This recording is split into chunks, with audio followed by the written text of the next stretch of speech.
J'ai toujours été la sœur raisonnable, l'enseignante, la discrète, celle qui faisait des choix surpendant que ma sœur aînée, Candace, courait après le luxe, le pouvoir et le statut comme si sa vie en dépendait. Mais rien dans notre longue et compliquée histoire ne pouvait se comparer à ce qu'elle a fait le jour de mon mariage. Je m'appelle Grace Whitmore. C'est arrivé là, en plein milieu de la cérémonie. La chapelle était silencieuse, baignée par la lumière du soleil filtrant à travers les vitraux. Je venais de prendre la main de Daniel devant l'autel, son sourire calme et rassurant. Le pasteur s'apprêtait à prononcer les mots « Si quelqu'un s'oppose à cette union ». Quand je l'ai entendu, le claquement vif de talons sur la pierre, puis sa voix tranchant le silence comme une lame. « C'est une blague », a crié Candace, se levant de son banc dans un tourbillon de tissu luxueux et d'indignation vertueuse. « Tu es en train de gâcher ta vie, Grace. Tu vas épouser un serveur. » Un serveur, bon sang. J'ai senti l'air se figer dans la pièce, une centaine de regards se sont tournés vers nous. Ma mère s'est enfoncée plus bas dans son siège. Quelqu'un a toussé maladroitement. Daniel a simplement serré ma main, un courant silencieux de calme passant entre ses doigts. J'ai regardé Candace droit dans les yeux, et j'ai souri, car elle n'avait aucune idée de qui était réellement Daniel. Elle ne savait pas que l'homme qu'elle venait d'humilier devant tous nos amis et notre famille était l'héritier de l'un des plus grands empires de restauration de la côte. Que le serveur qu'elle avait tourné en ridicule était issu d'une lignée plus fortunée et plus travailleuse que le mari gestionnaire de fonds spéculatifs qu'elle avait choisi. Et elle ne savait certainement pas ce qui l'attendait à la réception.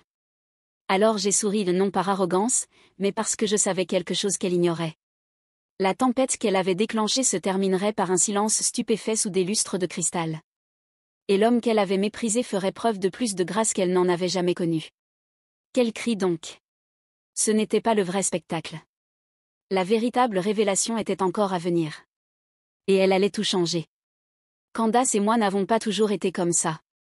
En grandissant dans une petite ville du New Hampshire, nous partagions une chambre, des secrets, même des rêves.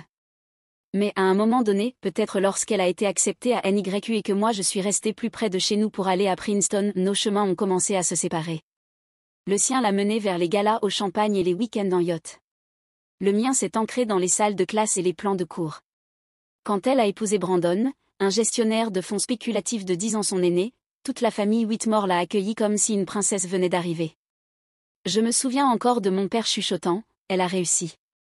Elle s'en est sortie. » Et moi, j'étais là, debout dans un coin, jeune diplômée en littérature anglaise, avec des dettes étudiantes et un emploi à 38 000 $ par an. C'est là que tout a commencé, quand Candace a commencé à me regarder comme une œuvre de charité en chaussures pratiques.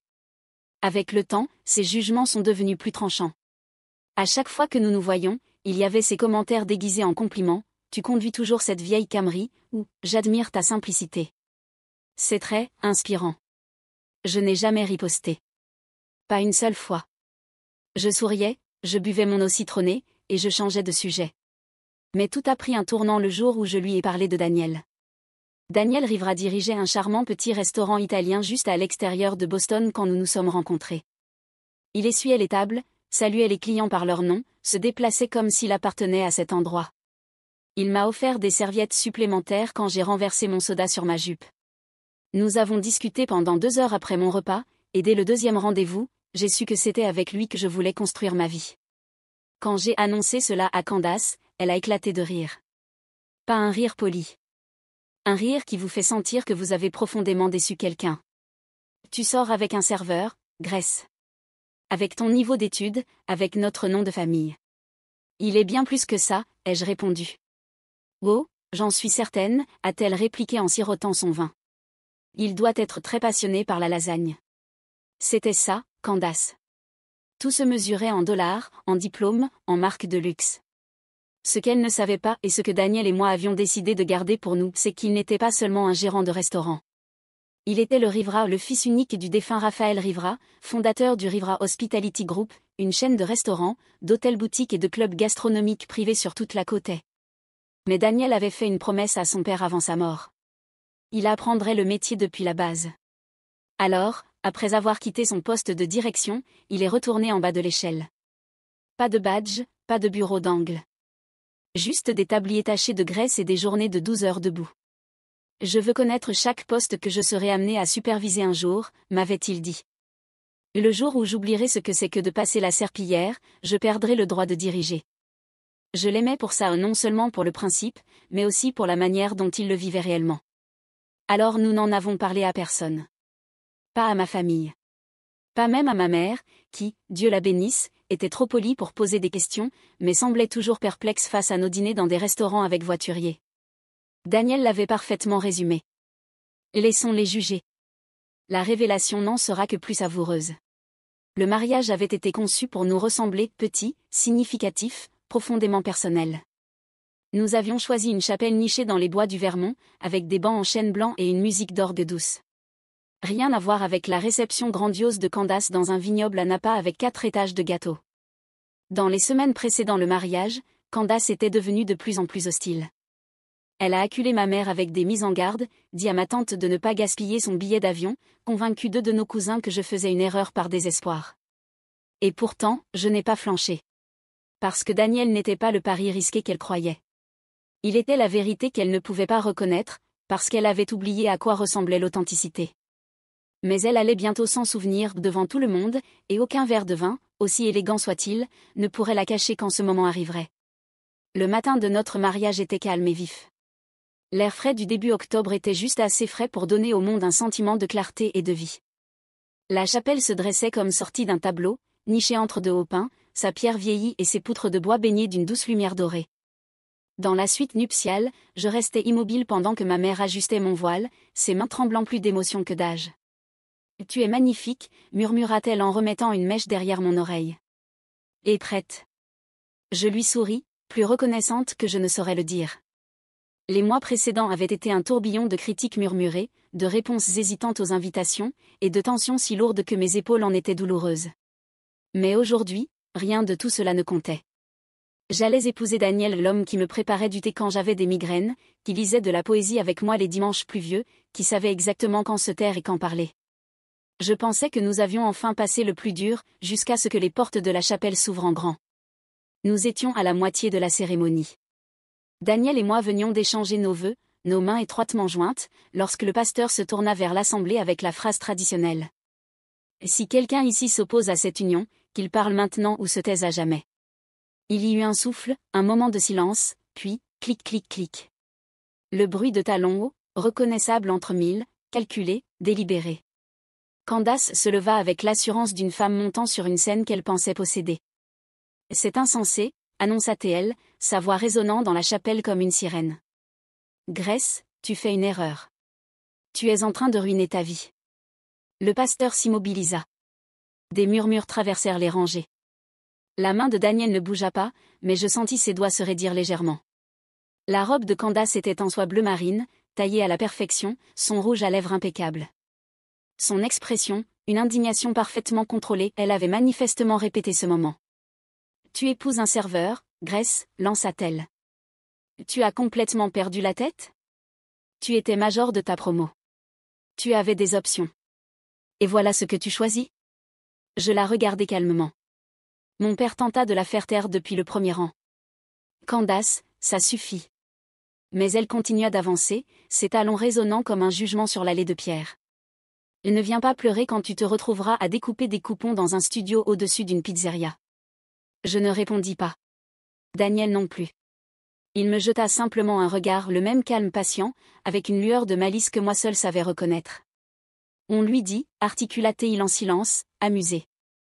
Je secouai légèrement la tête. Pas encore. Candace leva les bras au ciel avec dégoût et fit demi-tour, quittant la chapelle comme une reine exilée. Sa sortie fut ponctuée par le grincement lourd des portes en chaîne derrière elle, et un silence si profond qu'on pouvait entendre la respiration de chaque personne dans la pièce. Le pasteur s'éclaircit la gorge. Devons-nous poursuivre? Je me tournai vers Daniel, ma voix calme, inébranlable. Oui, répondis-je. S'il vous plaît. Le reste de la cérémonie se déroula comme un moment sacré. L'air semblait plus léger sans la présence de Candace. Nos vœux prirent davantage de profondeur. Les applaudissements étaient plus chaleureux. Et quand nous descendîmes l'allée, main dans la main, il y avait dans l'air quelque chose d'électrique, comme si chacun avait senti qu'il venait d'assister au premier acte d'un drame bien plus grand que ce qu'ils avaient imaginé. Dehors, le ciel s'était éclairci. Nos invités lancèrent de la lavande séchée et sourirent avec soulagement. Daniel m'aida à monter dans une Rolls-Royce vintage qui attendait devant la chapelle. L'intérieur sentait le cuir vieilli, et le moteur ronronnait doucement sous nous. Belle location, plaisantai-je. Il sourit. Elle vient de ma collection personnelle. Je ris, posant ma tête sur son épaule. Tu crois qu'elle va venir? Oh, elle viendra, dit-il avec certitude. Candace ne raterait jamais une occasion de critiquer nos décorations de table et de renifler devant notre dessert. Elle s'imagine sûrement qu'on va servir des cupcakes et du vin en boîte. Je regardais par la fenêtre pendant que les arbres défilaient, leur couleur d'automne flamboyante comme le feu. Elle n'a aucune idée de ce qui l'attend. Daniel m'embrassa sur la tempe.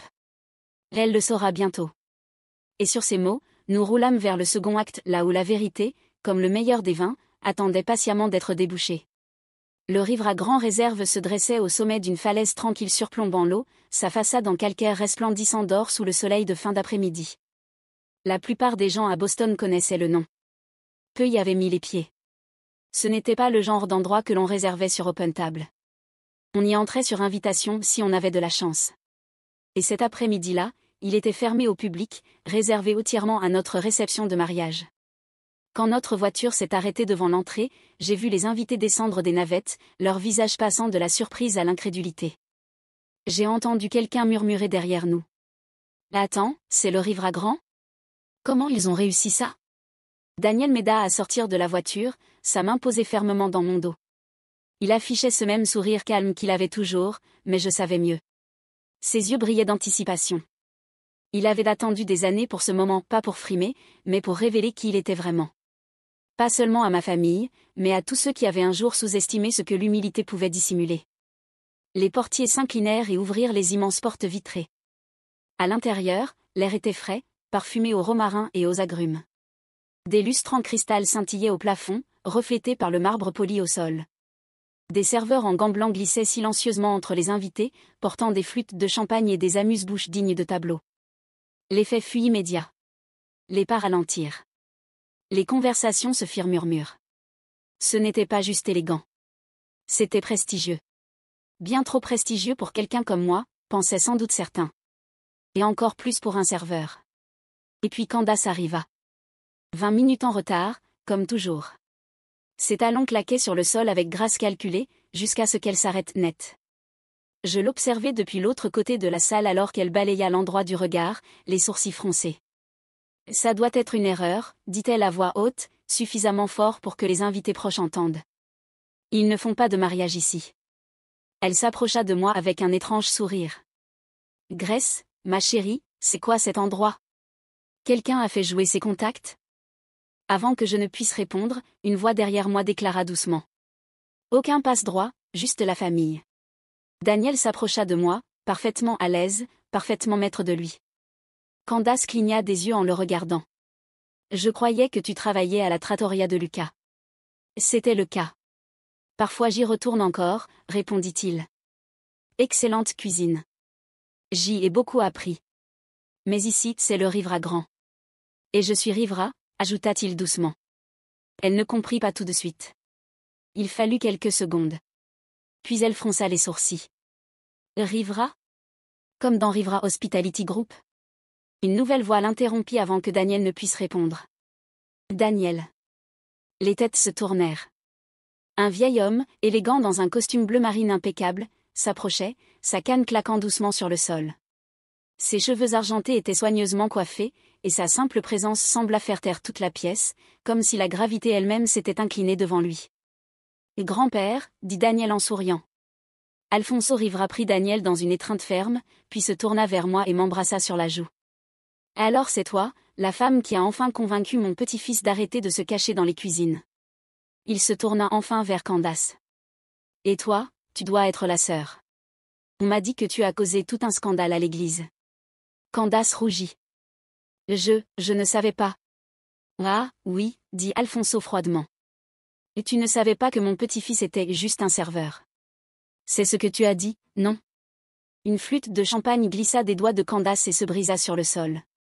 Personne ne bougea pour l'aider. Personne ne tressaillit. Tous les regards étaient braqués sur elle. Ceux qui avaient entendu ces objections bruyantes quelques heures plus tôt assistaient maintenant à la vérité, dans toute sa clarté. J'essayais de protéger ma sœur, balbutia-t-elle. Tu pensais que son travail définissait sa valeur, répondit Alfonso. C'est une erreur courante, mais bien superficielle. Candace resta figée, la bouche entr'ouverte mais muette. Et puis Daniel fit quelque chose d'inattendu. Il lui tendit la main. Reste, dit-il doucement. Profite de la soirée. Il y a de la place pour tout le monde ici, à condition qu'on accepte de voir les gens pour ce qu'ils sont, et non pour ce qu'ils font. Des murmures et des soupirs s'élevèrent autour de nous comme des feuilles soulevées par le vent. Candace le regarda, stupéfaite. Après tout ce que j'ai dit. Justement à cause de ça, acquiesça-t-il avec grâce. Je n'eus rien à dire. Je glissai simplement mon bras sous celui de Daniel et je souris. Candace hésita, puis finit par hocher la tête, sa voix à peine audible. J'aimerais bien. Alfonso s'éclaircit la gorge. Alors peut-être qu'on peut laisser le drame derrière nous et permettre à ces deux-là de profiter de leur première danse. Tandis que Daniel m'emmenait au centre de la pièce, la musique s'éleva.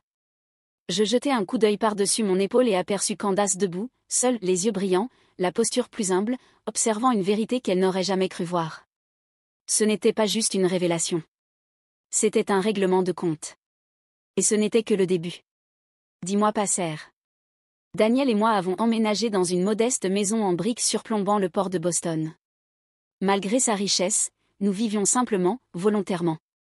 Je continuais d'enseigner, et lui passais ses journées à visiter les établissements riverains, à superviser les chefs, à encadrer les jeunes employés, à rencontrer les fournisseurs. Ce n'était pas glamour, mais c'était réel. Et c'était à nous. Candace, de son côté, disparut pendant un temps. Puis, comme par magie, elle réapparut, mais cette fois, pas avec une remarque acérée ou une photo de Saint-Barth. Cette fois, elle arriva à notre porte à 23h40, un jeudi soir pluvieux, trempée de la tête aux pieds dans de la soie de créateur et du mascara coulant. Ils prennent tout, murmura-t-elle, sa voix presque méconnaissable. La maison, les voitures. Brandon est sous enquête fédérale. Délit d'initié. Fraude. Je ne sais pas quoi faire. Daniel et moi échangeâmes un regard, le genre qui n'a pas besoin de mots. Je l'invitai à entrer dans le salon. Elle s'assit raide au bord du canapé, les mains serrées, les yeux passant du foyer au plancher, comme si elle ne pouvait supporter de nous regarder. Je n'ai jamais recommencé ma vie à zéro, dit-elle après un long silence. Je ne sais pas comment faire. Daniel posa son ordinateur portable et se pencha en avant. Il y a un petit appartement au-dessus de l'un de nos restaurants à Cambridge. C'est modeste, rien d'extraordinaire, mais c'est propre, sur un bon point de départ. Les yeux de Candace s'écarquillèrent, surprise. Tu ferais ça? Après la façon dont je t'ai traité? À une condition, dis-je doucement. Tu travailles au restaurant. Pas dans un bureau ni derrière un comptoir.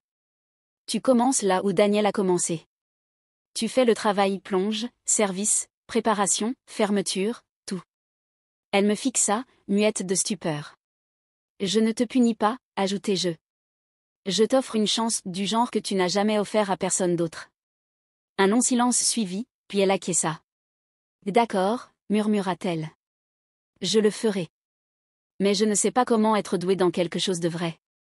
Tu apprendras, dit Daniel en se levant. Nous l'avons tous fait. Et ainsi elle commença. La semaine suivante, Candace emménagea dans l'appartement avec 2 valises et aucun personnel pour les défaire. Elle troqua ses chemisiers en soie contre des chaussures antidérapantes noires et un tablier. Lors de son premier service, elle renversa tout un plateau de verre d'eau et fondit en larmes dans la chambre froide. Mais elle revint le lendemain. Et le surlendemain. L'humilité ne se simule pas. Elle s'acquiert avec la sueur, le silence, et les égratignures aux jointures. Et pour la première fois, Candace gagnait la sienne. 6 mois plus tard, je passai par le restaurant de Cambridge juste avant le coup de feu du dîner. L'endroit bourdonnait de chaos organisé, commandes qui s'enchaînaient, poils qui s'entrechoquaient, rires venant du fond. Et là, au passe, se tenait Candace. Cheveux tirés en chignon, manches retroussées, pas de bijoux, pas de gloss, juste de la concentration. Elle appelait les commandes avec assurance, équilibrant les assiettes avec aisance, bougeant comme quelqu'un qui avait enfin compris le rythme du vrai travail. Elle a gagné leur respect, dit Daniel à côté de moi, en hochant la tête vers la cuisine. Le personnel lui fait confiance. Ils savent qu'elle ne fait pas semblant. Après son service, nous nous assîmes avec elle dans une banquette tranquille. Que penserais-tu de gérer cet endroit? Demanda Daniel d'un ton décontracté. Candace se figea, les yeux écarquillés. Moi? Vous me feriez confiance pour ça? Tu l'as mérité, dis-je. Tu es venu chaque jour. Tu ne t'es jamais posé en victime. Tu as appris chaque poste, de l'intérieur. Elle déglutit difficilement. Je n'aurais jamais cru dire ça un jour, mais j'adore ce travail. J'adore mériter quelque chose. Les larmes lui montèrent aux yeux. Avant, je croyais que réussir, c'était être admiré, murmura-t-elle. Maintenant je sais que c'est être respecté pour ce que l'on est, pas pour ce que l'on porte. Lors de la réunion de famille suivante, elle portait son uniforme rivera comme une armure. Pas pour impressionner. Mais pour tenir debout, fièrement. Et cette fois, personne ne rit. Parce qu'elle n'était plus une blague.